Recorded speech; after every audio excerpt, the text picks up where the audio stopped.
Muy buenos días a todos ustedes. Queríamos aprovechar los medios de comunicación para informar el alcance de los decretos supremos que hemos emitido.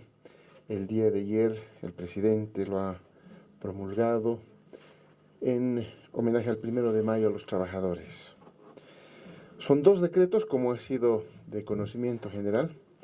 El primero de ellos tiene que ver con el acuerdo que se ha alcanzado con la dirigencia de la Central Obrera Boliviana del 10% del incremento al haber básico y del 20% al salario mínimo nacional, como ya era conocido.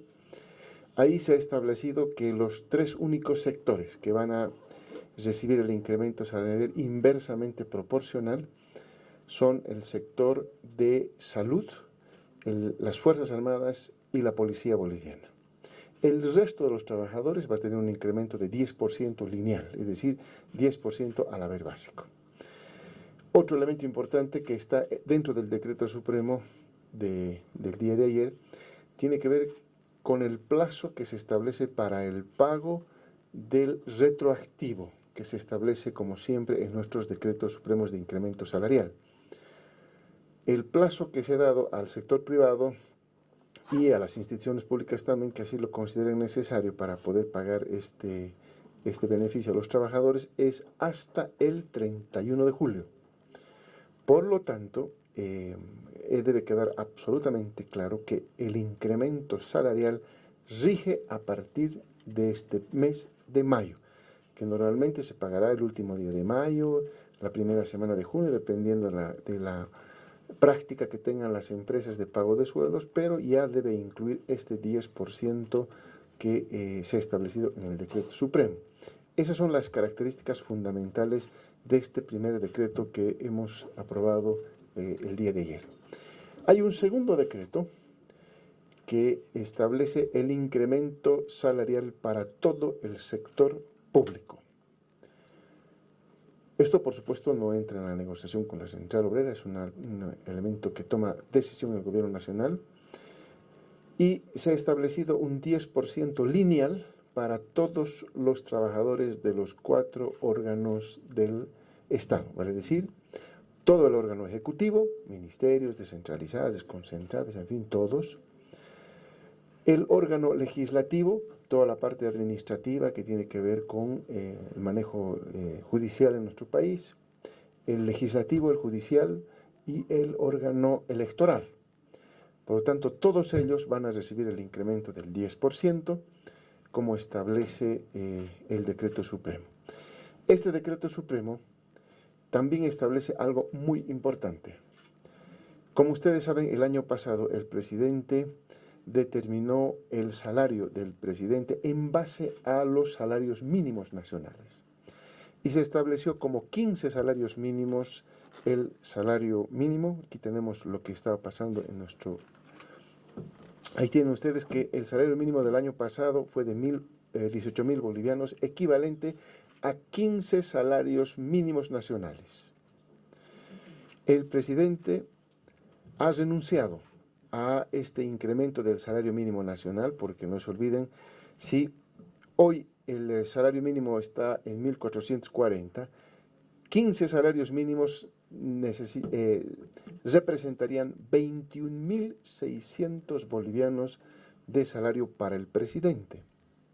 El presidente se ha negado a incrementarse los salarios, pero por las razones que vamos a explicar enseguida, el presidente accedió a que se le incremente en 10% como a todos los trabajadores, como a todos se está incrementando en 10%, entonces el presidente va a tener un salario de 19.800, que son 10% más con respecto a los 18.000 del año pasado, lo que representa en la práctica una reducción en términos de salarios mínimos nacionales de 15 a 13,75 salarios mínimos el salario del presidente. ¿Por qué el presidente accede a un incremento del 10%? Como es de conocimiento general, hay el salario del presidente se constituye en el techo máximo que puede haber sueldos en el sector público, en las empresas, en las áreas desconcentradas, en las universidades, en el área de salud, etcétera, etcétera. Ya existen en la práctica ahora muchos médicos y personal ejecutivo y técnico de las empresas públicas cuyo salario ya está en el límite máximo. La normativa legal, la ley financiera establece que en el sector público nadie puede ganar más que el presidente. Por lo tanto, los salarios de varios médicos especializados ya estaban bordeando los 17.999 bolivianos. Y por lo tanto, el incremento del 10% al sector de salud no iba a poderles llegar ni en 1%, porque ese 1% o el medio por ciento hubiera representado rebasar el salario del presidente. Adicionalmente, el tema de las universidades. En las universidades también se pega al techo del salario del presidente. ¿Recuerdan ustedes el año pasado? El presidente accedió también a incrementar este salario para que, como argumentaban en ese momento los rectores de las universidades, había lo que se llamaba fuga de cerebros. Docentes de las universidades públicas que se iban a las universidades privadas y al exterior porque no se les remuneraba de acuerdo a los estudios que habían tenido y al aporte que hacían en la educación superior. En este caso también el presidente ha tenido que acceder a ese incremento a objeto de que el incremento del salario también beneficie a los trabajadores universitarios, fundamentalmente docentes universitarios que están en el techo ahora máximo de 17.999. Un incremento del 10%, como se ha establecido, y que hubiese sido aplicado en las universidades, hubiera representado nuevamente que estos docentes que están en el límite superior no se hubieran beneficiado del incremento salarial establecido por el gobierno nacional.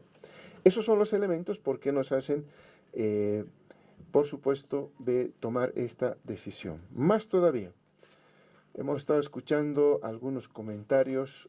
Yo aquí quiero mostrarles cómo está con el nuevo incremento del presidente de 10% a 19.600 bolivianos, cómo estaríamos en remuneración del presidente con respecto a los países vecinos.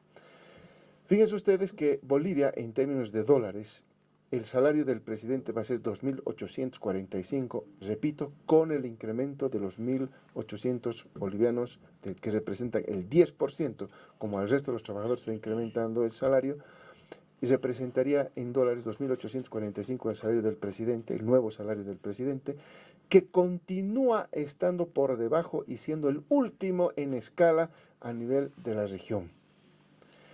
El siguiente presidente en ganar menos es el presidente del Perú, que gana 5.500 dólares.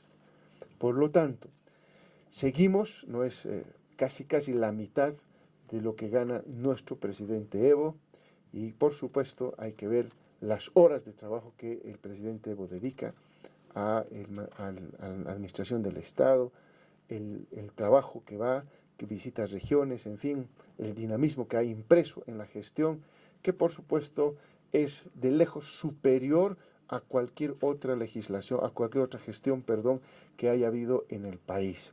Y continúa con el salario más bajo de toda la región. Ustedes pueden ver, por ejemplo, el presidente de Estados Unidos gana $34.000 mensuales. Estos son sueldos sin contar beneficios que tienen otros presidentes que nuestro presidente no tiene. Ahí vemos el presidente de México que tiene $20.409 de sueldo, Chile $15.042, el Uruguay $12.500, 4 veces más, el Brasil $11.764, la Argentina $10.000, el sueldo de un presidente, Colombia también $10.000, Paraguay $8.587, Ecuador $7.000, Venezuela $6.188, y como decía Perú con 5.500. Entonces, pese a este incremento, que responde más bien a criterios de ordenamiento interno para beneficiar a trabajadores del sector público que están ya en el tope máximo del salario establecido en la ley financiera, el presidente va a continuar siendo el presidente con menos remuneración de toda la región. Eso en aras de la verdad, para que se pueda comunicar y transmitir adecuadamente a la población.